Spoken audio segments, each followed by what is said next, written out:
je m'appelle Gilles Piedfort. Je fais partie ici du club d'aéromodélisme à Lorient, la MCG. Voilà.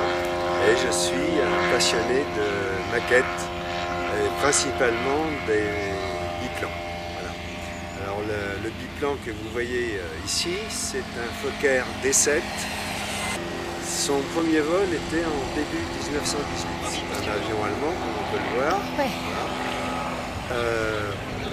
À titre d'exemple, l'avion qu'on voit là-bas, le René Gagné, il date de 10 ans de plus. 1908, 1903. Oui. 1933. Donc il y a 15 ans d'écart entre les deux appareils, on voit l'évolution. Voilà. Alors c'est un biplan donc, construit à l'époque par Fokker. Fokker était un Hollandais.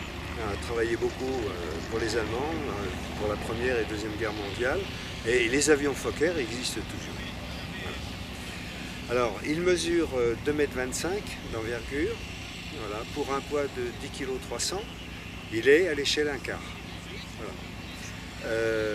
Il est motorisé par un moteur thermique, essence, de 55 cm3. Voilà.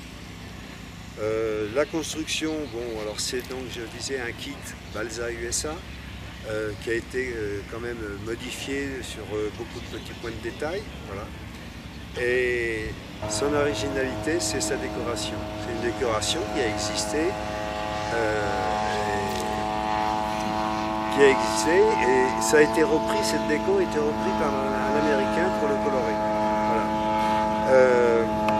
Ça fait référence à un conte de Grimm.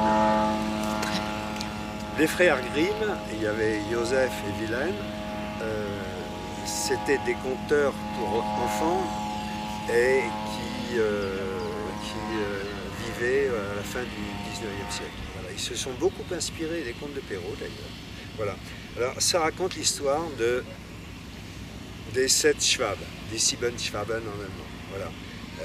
Le pays Schwab étant une petite région du Württemberg. On retrouve d'ailleurs sur le dessus du fuselage les armes de Württemberg, les 3 cornes. Voilà. 3 cornes de cerf. Voilà. Bon, c'est à peu près tout ce qu'on peut dire.